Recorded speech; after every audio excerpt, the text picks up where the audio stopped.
Oi, pessoal! Daí, tudo certinho? Bom, vamos começar corrigindo os exercícios que eu pedi para vocês fazerem na última aula, certo? Então, lá na página 128, os exercícios da aplicação e os propostos que foram pedidos na última aula. Vamos fazer uma correção bem breve aqui e ver se ficou alguma dúvida, você pode tirar agora, tá? Então, o número 1 era para fazer uma breve pesquisa sobre esses tipos, essas classes de vegetais aqui, ó, os fanerófitos, os caméfitos, hemicriptófitos. Então, podia escolher e pesquisar alguma coisa, característica, né, exemplos de espécies que cabem aqui. Por exemplo, os fanerófitos, a gente pode citar o pau-brasil, que é a árvore símbolo do Brasil. Os ipês entram aqui também. Já os caméfitos são árvores mais arbustivas, e daí tem uma que é bem característica, que é uma na cada serra, que tem também aqui na Serra do Mar, tá? Então, é uma planta característica da serra e é um caméfito, desculpa. Os hemicriptófitos são as plantas mais rasteiras, com flores características também, tipo margarida. Margarida é um tipo de hemicriptófita. Os geófitos, nós temos as bananeiras, cebola, entra aqui também nos geófitos. Os terófitos são plantas mais campestres, então o capim dos pampas, entra aqui nos terófitos. Lianas são aquelas plantas trepadeiras, então o maracujá é um tipo, poderia pesquisar e colocar aqui sobre o maracujá. Xeromórfitos são as plantas de ambiente mais seco, então a gente tem um exemplo clássico que é o mandacaru, certo? Número 2, pedia para explicar a importância da criação de sistemas de classificação biológica. Para que a gente classifica, né, essas espécies vegetais? Na verdade, é mais para organizar. Então, a função principal desses sistemas terem sido criados é para auxiliar na organização do estudo dos seres vivos em categorias. Então, e por que a gente faz essa divisão em categorias? Para compreender melhor as relações, as dinâmicas existentes nos ecossistemas, certo? Então, é para facilitar os estudos mesmo.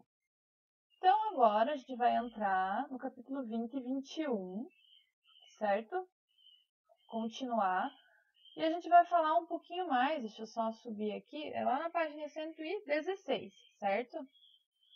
A gente vai falar, aprofundar sobre as vegetações, os tipos de vegetação classificados pelo IBGE.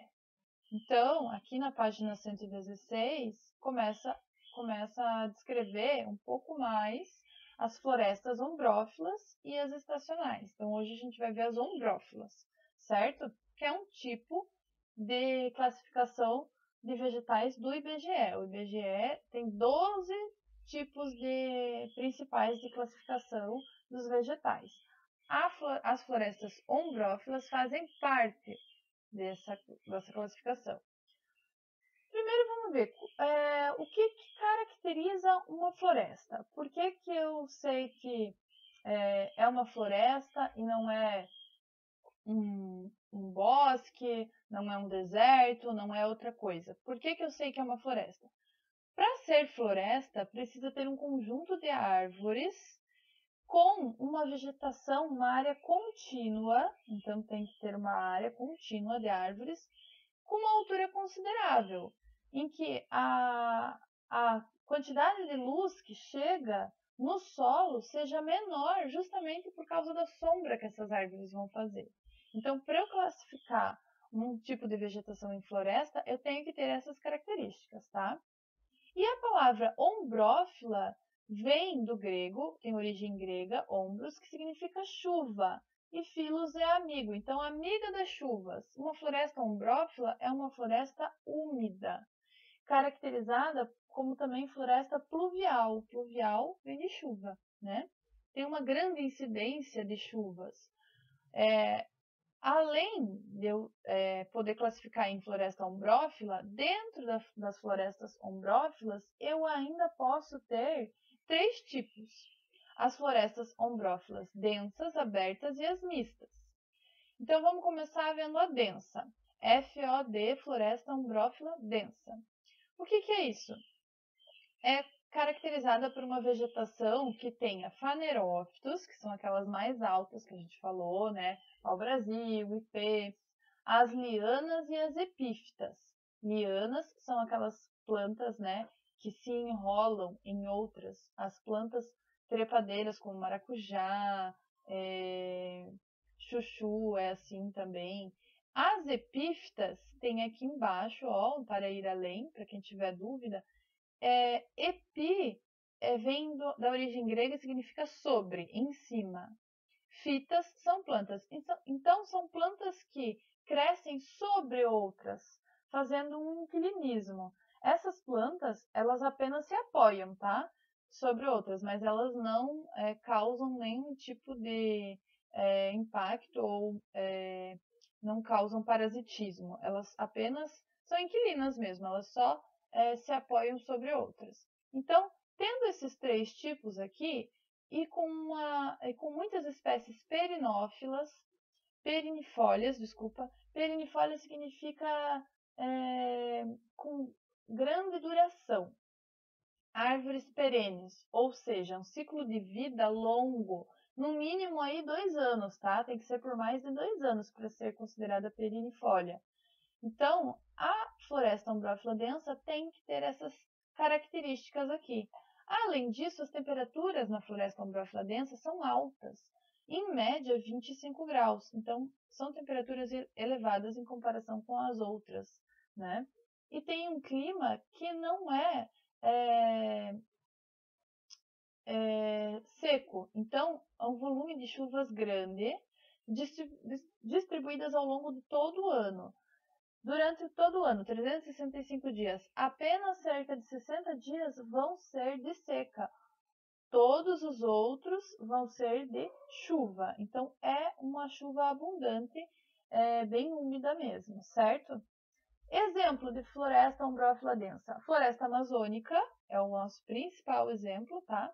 E na região mais litorânea, a gente tem também áreas de Mata Atlântica que fazem parte da floresta umbrófila densa. Então, é uma riqueza de diversidade que há, é uma riqueza biológica por conta desse abrigo natural. É um ambiente muito propício a várias formas de vida. Tem uma diversidade muito grande e rica de espécies, certo? Vamos continuar. Aqui a gente tem a floresta, a imagem da floresta amazônica e aqui da Mata Atlântica, tá? As duas bem densas, dá pra gente ver aqui na imagem, você não consegue enxergar o solo, devido a essa densidade, né, das populações das árvores aqui, dos vegetais. Essa categoria, ela ainda varia em micro-regiões. Então, eu posso ter floresta umbrófila densa aluvial, que seria na margem de rios, floresta umbrófila densa das terras baixas, que seriam as planícies litorâneas, submontana seriam as regiões próximas a encostas, né, de serras e regiões montanhosas. A floresta umbrófila densa montana seria já na região de planalto e de serras, e altomontana no pico das montanhas mesmo, no cume das altas montanhas, certo? Então, agora, para continuar, a gente vai falar um pouco da floresta umbrófila aberta, que já tem uma característica um pouco diferente por ser uma área de transição entre a floresta umbrófila densa da região amazônica e das regiões ao redor, do entorno, tá? Então, ela tem períodos de seca um pouco maiores do que a densa, ainda é umbrófila, ainda chove muito, mas mesmo assim é um pouco menor a quantidade de chuvas em relação com a densa. Então, a floresta umbrófila aberta tem um regime de chuvas um pouco menor. Tem muitos cipós, algumas palmeiras, bambus. Tem essa planta que está aqui, ó, nessa figura, que é a banana brava da mata. Também é bem característica dessa vegetação, certo? A gente ainda tem as micro-regiões. Então, a gente tem a floresta umbrófila aberta das terras baixas, que são as planícies, palmeira, né? Todas com altitudes que variam de 5 até 100 metros. A submontana já com regiões acima de 100 metros de altitude. E a floresta ombrófila aberta montana seria mais restrita a alguns planaltos no sul da Amazônia e as serras que tem lá no norte da Amazônia, certo? Floresta ombrófila mista, FOM, já é o bioma mais conhecido nosso aqui do sul do país, porque é o bioma característico da Mata Atlântica. Então, é encontrado aqui no Paraná, Santa Catarina, Rio Grande do Sul. E um exemplo é a Mata das Araucárias, que a gente vê quando a gente vai para Curitiba, né? A gente vê muitas araucárias. Aqui no Paraná, a gente tem tantas, né, araucárias, que a gente tem até uma cidade no Paraná que se chama Araucária, em homenagem a esse tipo de vegetação, a essas araucárias aí, que é o pinheiro do Paraná também, conhecido também como pinheiro do Paraná. Regiões de clima quente e úmido no verão, mas o inverno já é um pouco mais rigoroso em comparações com as outras regiões do Brasil. Então, aqui no sul, a gente tem um inverno um pouco mais rigoroso. Essas plantas, principalmente o pinheiro do Paraná, ela tem que ser adaptada, então, a temperaturas mais baixas, para aguentar esse inverno aí, tá? Temos a floresta ombrófila mista aluvial, que é a região de entorno de rios. A floresta ombrófila mista montana, que seria em localidades próximas, né, a montanhas, presença de muitas imbuias. E também temos a alta montana, floresta ombrófila mista alta montana, que é acima de 1000 metros de altitude. Então, regiões com altitude bem elevada, certo? Aqui a gente tem a imagem, né, da floresta ombrófila mista, conhecida como Mata das Araucárias, aqui ó, no sul, certo? Aqui tem um exemplar da araucária. Então, agora vocês vão fazer alguns exercícios só sobre as florestas ombrófilas. Então, peguem lá nos exercícios, páginas 128 e 129, os de aplicação e os propostos, certo? Vocês vão fazer os de aplicação e os propostos. Então, lá na página 128 e 129, vocês vão primeiro responder. Quais são, a primeira pergunta, quais são as 12 principais formações vegetais classificadas de acordo com o IBGE no nosso país? Então, é só colocar lá as 12, certo?